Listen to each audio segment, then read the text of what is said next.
Hi doulas, how are you? I'm so excited that you are here on our new YouTube channel. And since you are brand new, I'm going to take a moment to introduce myself and then we'll start to talk about the topic for today. My name is Jamie Bodley. I'm a doula with over 20 years of experience. I'm a licensed professional counselor who's worked in reproductive health issues for the last 12 years. And I'm a passionate advocate for helping doulas build sustainable businesses. So, quick disclaimer before we begin, and I'm going to look at my notes so I say this right. Yes, I am a licensed therapist, but here on this channel, I'm not providing therapy, diagnosis, or mental health advice. Everything I share is for educational purposes only.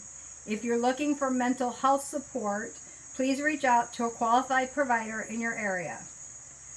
Now, today's episode is one of the most personal and important conversations I think we need to have in the doula world. We are talking about trauma. Not the trauma our clients carry, but our own. And we know this. We know that many birth doulas enter this work because we've seen something that broke our hearts. Maybe it was our own birth.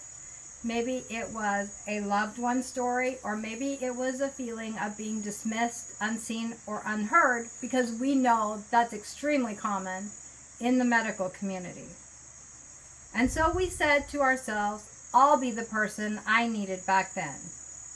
The calling is powerful, it's purposeful, and it's done in love.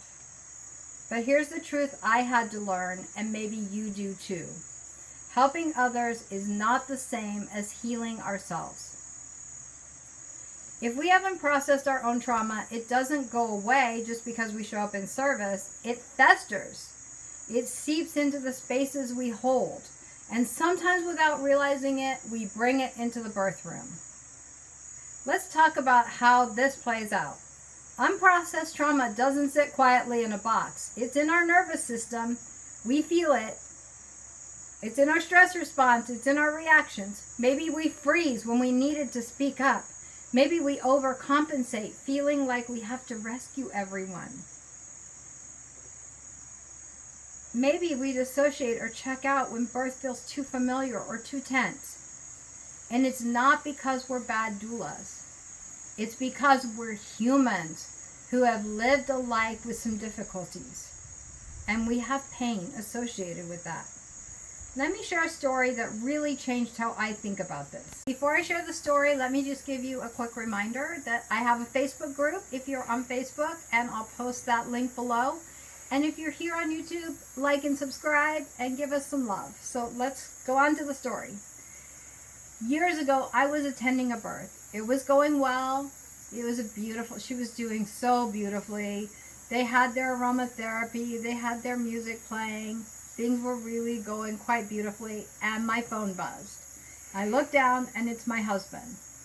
Things were going well. I knew they were doing okay, so I just asked if I could excuse myself for a moment, and I took the phone call outside in the hallway.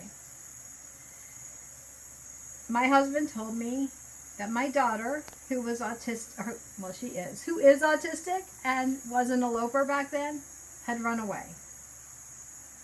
My heart fluttered, I was panicky, and I just took a breath and said, I can't do anything. You have to make the hard decisions from here. We hung up. He made a decision on how he was going to proceed. I walked the hallway a few times. I took some nice deep breaths. I did some grounding. I got myself into a state where I felt like I was okay.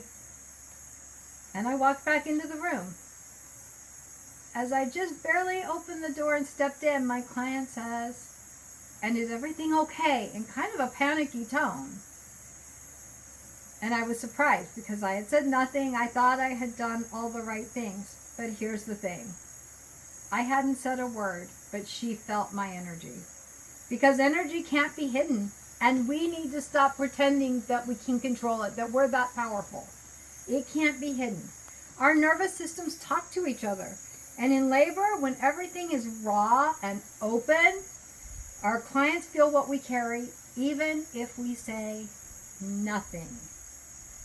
And this is where it becomes not just personal, but professional. If we're unregulated, our clients may feel anxiety for a reason that they can't describe. If we're triggered, we might misread the room or say something that hurts or confuses our client. And because those things happen, we feel guilt later and we compound our own burnout. And doulas, this isn't coming from a place of blame. You've lived a life. You've had some difficult things happen to you. This isn't about blaming you. And you can't fix what you don't know. It's about awareness. And we need to do a better job as a community from day one in training until you retire. We need to be doing a better job. We need to talk about trauma. We need to talk about how our own birth trauma can affect us. We need to be honest about it. We need to encourage healing. We need to support doulas in healing. Just like we don't let someone drive drunk because they might hurt somebody else, we shouldn't let doulas be practicing when they're traumatized. We should be supporting their healing and recovery. We can do better. But we keep hiding our heads in the sand, hoping this problem will somehow go away. But it's not. We all have trauma. And when we are holding space for someone's most vulnerable moment, our trauma can't be in the driver's seat. That just can't happen. So what do? I think you all know my answer. We need to process our trauma. And that doesn't mean talking to our peers. That doesn't mean writing in our journal. That doesn't mean listening to a billion affirmations. All those are good at helping our nervous system in some ways. But processing the trauma means that we see ourselves in that moment. We see what happened in that moment with more understanding and more compassion. We don't carry a story about ourselves that isn't true anymore because we do the work. And that's done with a therapist or maybe a coach that's experienced and trauma informed. We stop using birth work as a bypass for the deeper healing we deserve. Now I know, talking to lots of doulas and lots of people with trauma, that some of the main questions that come up are, how long is it going to take? How intense is it going to be? And how much is it going to cost? All fair questions, and I'm going to answer those for you right here. So, going by the evidence, and I've written notes down, so if you see my eyes going, I have notes to help us stay on track. So let's talk facts. For a single trauma, it's going to take about 6 to 12 weeks. So that's assuming, let's say it's your birth trauma, that there's nothing before that and nothing's happened after that that's traumatic, and we're just working on that. 6 to 12 weeks. If you've experienced multiple traumas, it's going to take a little bit longer. But this should be short term. You should not be spending years in therapy. For complex PTSD, it is a longer journey. We just don't know. Again, we're peeling back layers and trying to get to the core. So it takes what it takes. But it shouldn't be endless suffering. It's forward motion. It's you seeing progress. It's getting better. It's feeling better. It's all those things. There will be moments. There will be sessions when you walk away maybe feeling worse than when you came in because you've had a difficult processing. That happens sometimes. I'm not going to lie to you about that. But with your therapist's guidance, with your toolbox, you should be able to start managing it rather quickly. You shouldn't be in that for a long time. All right? And you shouldn't be in trauma therapy for a long time. It's not about just digging into pain. That, to me, that sounds like a miserable job, and I don't think I would have stuck around for as long as I did to be doing that. It's about helping you build a toolbox. It's about helping facilitate your growth and how you see yourself. It's about processing the trauma. And during this process, you should begin to respond instead of react. So you're in traffic, you're sitting there, and you get stuck. Instead of, and all the obscenities, and I'm going to be late, and I'm going to look so unprofessional, and this is terrible, this is the worst thing that could happen, and your brain is into overthinking mode, that's a reaction. You just look at the situation and you go, oh, I'm stuck in traffic. I have no control. As soon as you say those words, your nervous system goes, oh, well, I don't have control. It sounds kind of crazy, but we're sending a clear message. I do not have control. I have to make a decision. I can call the people, I can do the thing, and then I've got to sit here until this gets cleared up. Do I want to listen to music, a podcast? What do I want to do?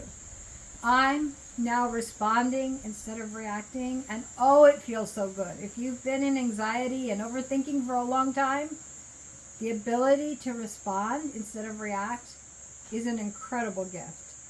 You find clarity. You start to understand why some of your patterns are the way they are and why you do some of the things you do, which gives you the opportunity to make a choice. And in that choice, you can change things.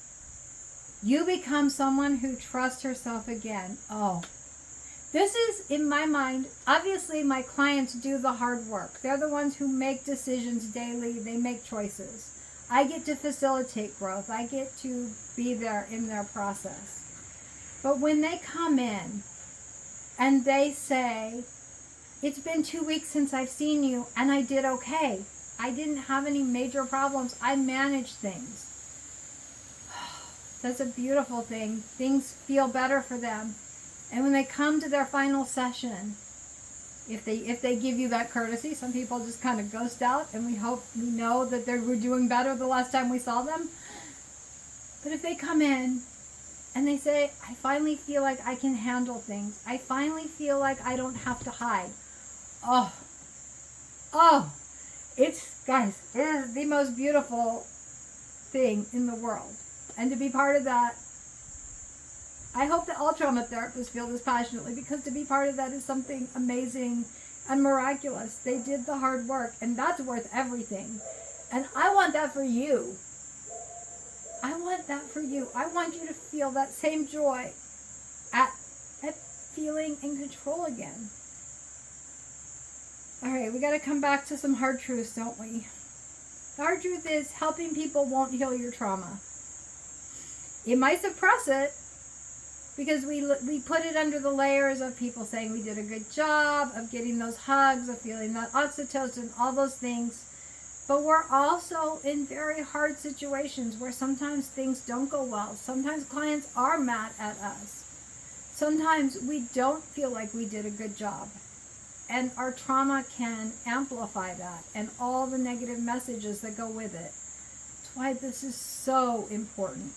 And eventually your trauma leaks out in your energy, your boundaries, your burnout.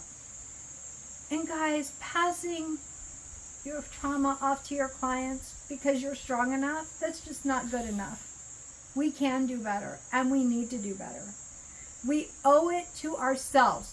You owe it to yourself and your kids and all the people around you to feel better. And we owe it to the families we serve to do better. When you have this knowledge, it's now yours. And you have to make choices on what to do with it. And if you make the choice to heal and to move forward, you will gain the benefits of that. As a community, we need to make space for doulas to heal. We need to make sure we're supporting one another, that if somebody has a rough therapy session, they can call their backup to take over for a little bit. If they're in session, we're not bothering them. We need to make sure that we are building spaces and systems and ways of doing the work that allow doulas to heal. Because I know, and every trauma therapist know, you can't take 6 to 12 weeks out of your life. We understand that. And that's why we build your toolbox. That's why we facilitate this. It's why we try to make it as gentle as we can. But sometimes you need space to heal. And we need to, for those of you that are in the work and have been here a while, we need to start having conversations with one another about where trauma is leaking out, about how it's affecting our work. Because you know what? When you're in this work for a while, when your trauma starts to show up, you get ragey, you get angry, you're tired of the system, you're tired of seeing people manipulated, you're tired of seeing them abused. It angers you because you're still not healed and your trauma is getting antsier. As we get older, for whatever reason, we want to save and we want to solve, and our bodies say, I want you to hear me. And so we need to solve it. But we need to be having conversations about how to help new doulas and how to do this better. We owe that to them. We owe that to us. We owe it to the people we serve. So if you've supported a difficult or traumatic birth and you're still carrying it, I created something just for you. It's a guided journal just for doulas who've been through hard births. It's a space to process, reflect, regulate your nervous system, and begin to release what's weighing on you. It's not a substitute for therapy, but it's a companion on your healing path. And you can use those spaces to write about your therapy session, write about the experience, and share that with your therapist. It gives you some additional space and tools. You can find the link below. As we close this up, doulas, you are not broken. If you are struggling, if your trauma is there, you are not broken. You did not decide to put yourself into a traumatic situation. And it hurts, and the pain that you carry is real, but you do have the choice to heal from it. You are not alone in this journey. There are lots of us. In fact, everyone in the U.S. has experienced some trauma that they're working on healing from. And you are worthy of support. Not just because you're a doula, but because you're a human who deserves to feel their best.